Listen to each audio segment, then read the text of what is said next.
Naubos na yung insulation. Umabot na sa dulo. Sabi sa akin, kunti na lang daw din nalagyan eh. Pero most likely baka di na ako bibili ng additional pa. Hayaan na lang yung mga natitirang hindi nalagyan. Pero possible din bumili kung medyo malaki-laki pa. So kaya ko iklaro na lang. Kasi pwede mo ba yung insulation na na smaller cut lang.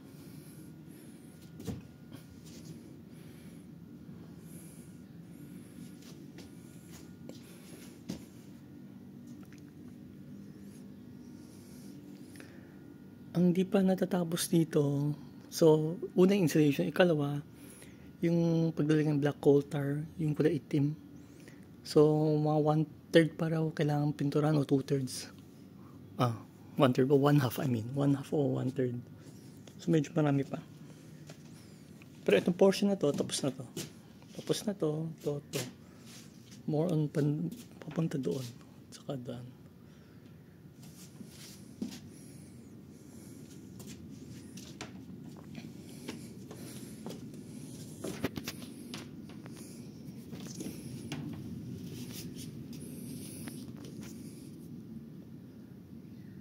Kung nakatulong man o hindi, di ko alam yung insulation, diba?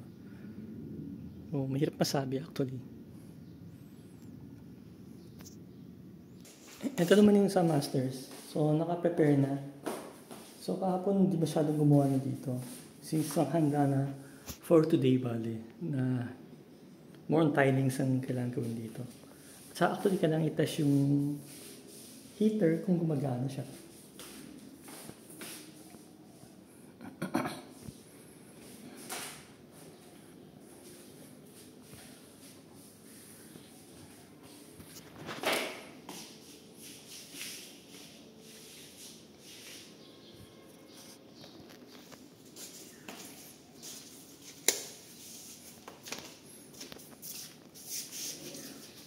Meron pa pala dito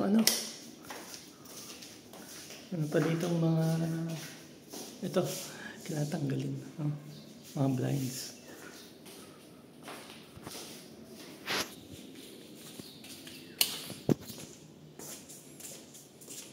So far di nakagawa na dito sa main room.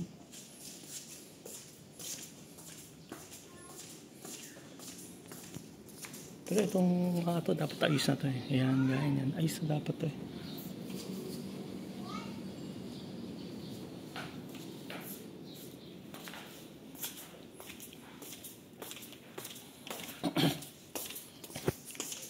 Nahinto yung pag-sort out ng mga gamit dito. Ito na yung pinaka-hallway ng second. So, halos tinapos na nila. Kailangan lang i-check kung anong nangyari dito. Kasi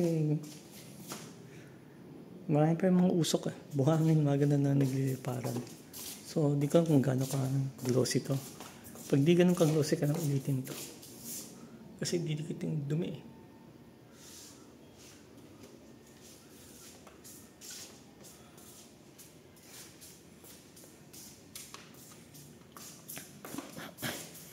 Ito na i-check to. Ito definitely kailangan i-retouch to. Nadumihan to kasi umakit sila dito papunta rito. Dito sila nakafocus. Kahapon na inaayos na yung mga sila at i-repaint nila. Pag natapos tong side na to, mga exterior muna tayo sa labas. Yung mga sira sa labas. Kasi napansin ko nga yung mga alikabok dumidikit sa pintura, sa varnish. Ito kaka-varnish na to kahapon ulit, second coating. Hindi ko alam anong nangyari na. Kasi pag hindi glossy, may problem pag hindi glossy. Dumihin.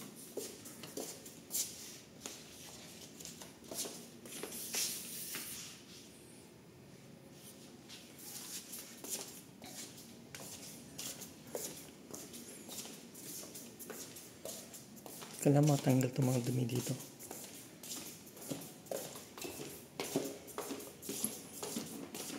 Ito naman yung second na kwarto.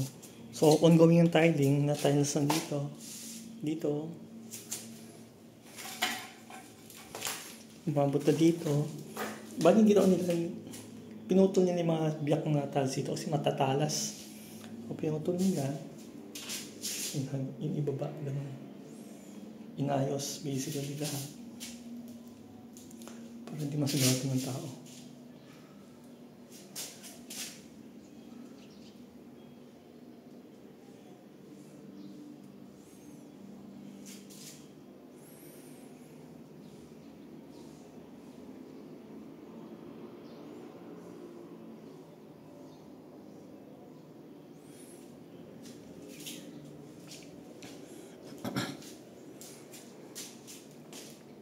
So, ito na yung, yung isang bed. So, basically, vital tong lahat. Bagong taas tong lahat. Kasama tong shower. And then, ito. Ito portion na lang ito, bali. Yung gitna.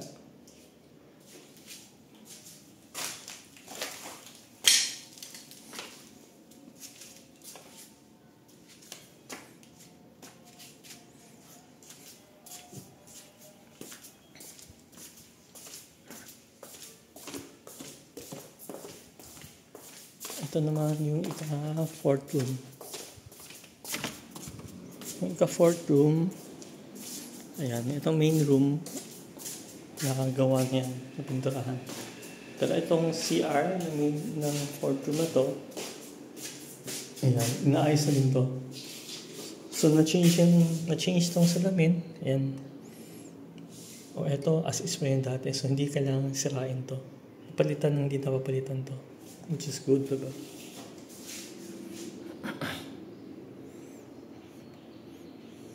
Ito, medyo iba yung stand, diba?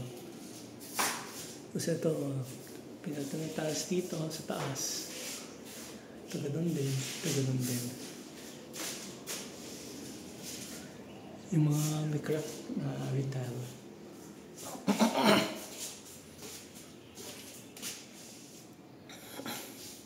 So, ang ngayon dito, ang tanong mo rito, tapos na ba ito?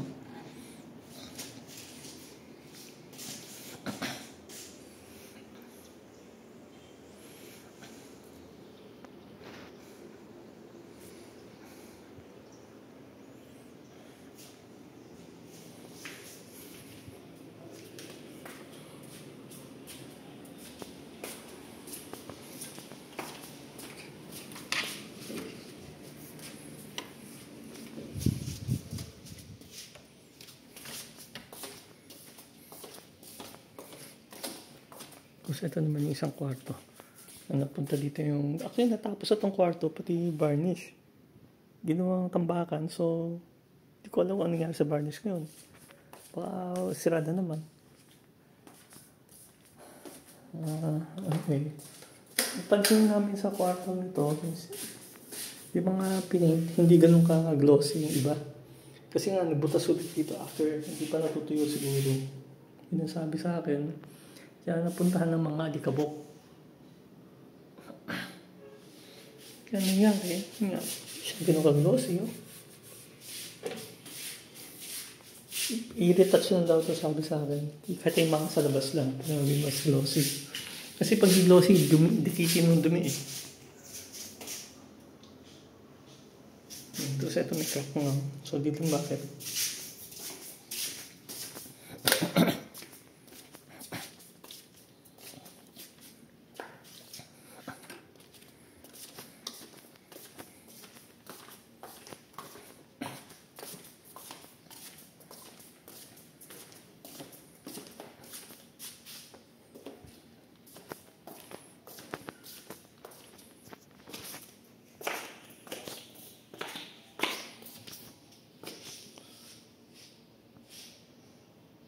So, ito part pa rin ng hallway ng second floor.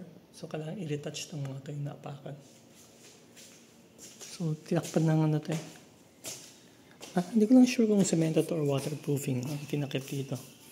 Sabi kasi may drain daw dyan na bumaba.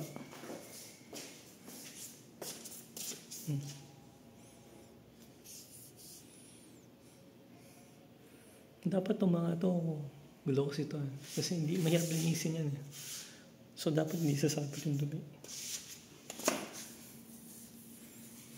Pag di glossy, patay tayo dito.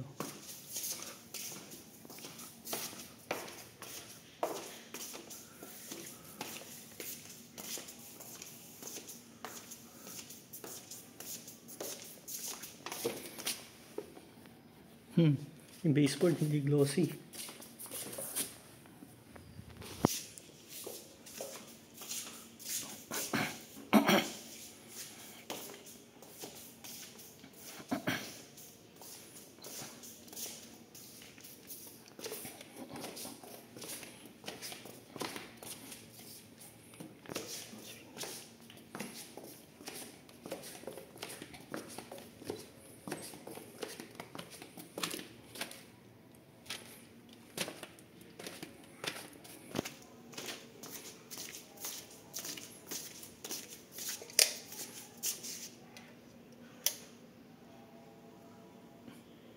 Ito yung ginagawa nila kahapon, itong part.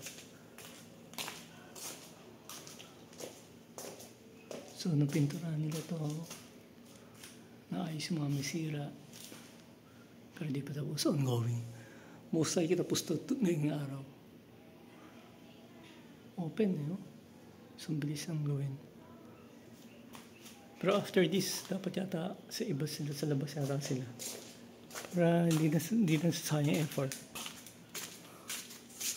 Materials, diba?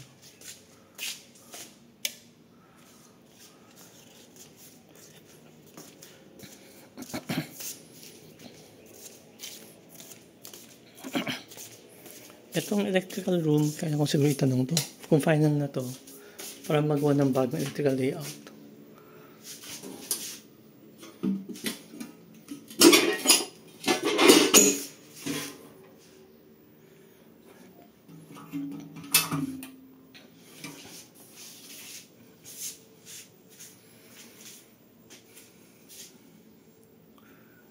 Siguro bago gawin tong kwarto, kailangan mabutas na rin to. Kailangan mabutas, no? Para sa aircon.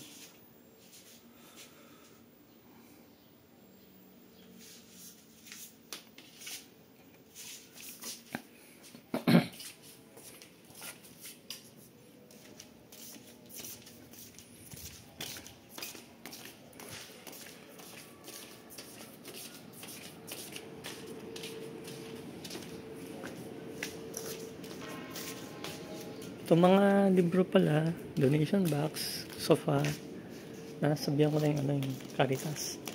So, mag-schedule na sila ng pick-up balik. Kung kailan na kukunin yung mga donation. So far, gumagana naman tong ginawa nila. Costa Garden. Diniretso sa PPR. At nang walang tulo.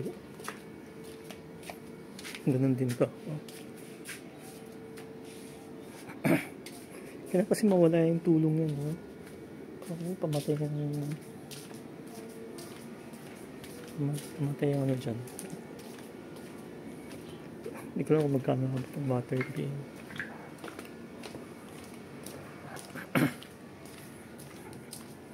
Yung isa... Tulo ba? Wala naman tulo.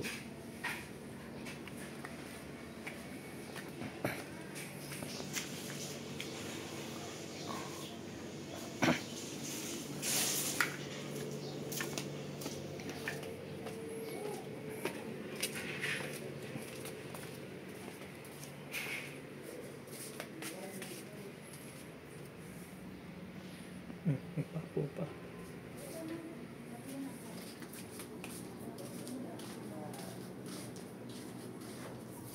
Kuryente. Dito na ba ito?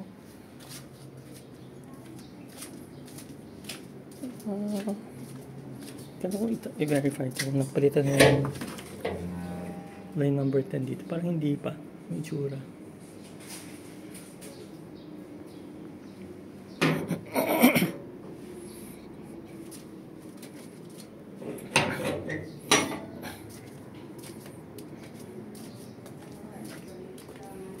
May crack din semento.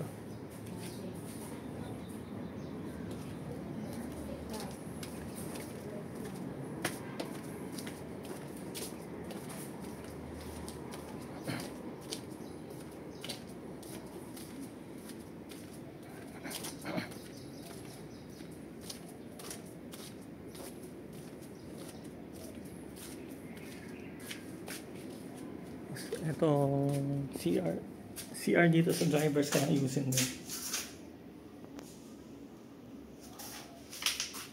Lahat to. Nawala yung salamin dito. Nabiyak kaya yan. Baka dalawa na nabiyak.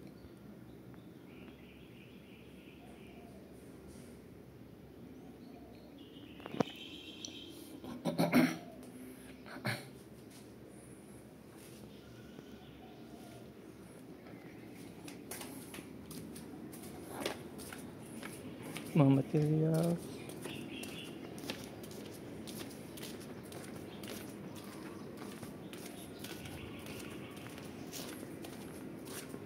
Donation.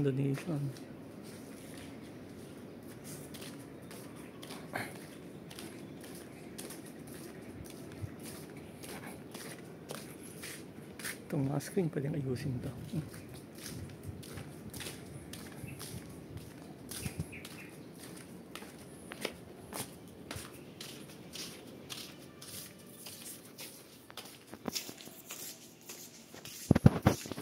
Isa rin pwedeng gawin ikabit to. Pero dapat bang ikabit to kung gagawin pa yung kuryente? At magbubutas pa dito. So yun yung tanong dyan. Ano dapat mauna?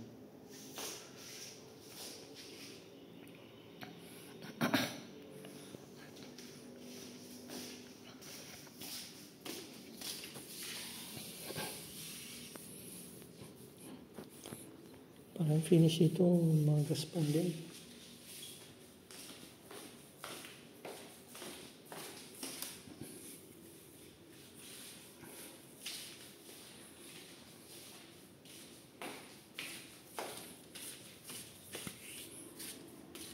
So maraming mga gaspang finish. Mukhang kailang editin.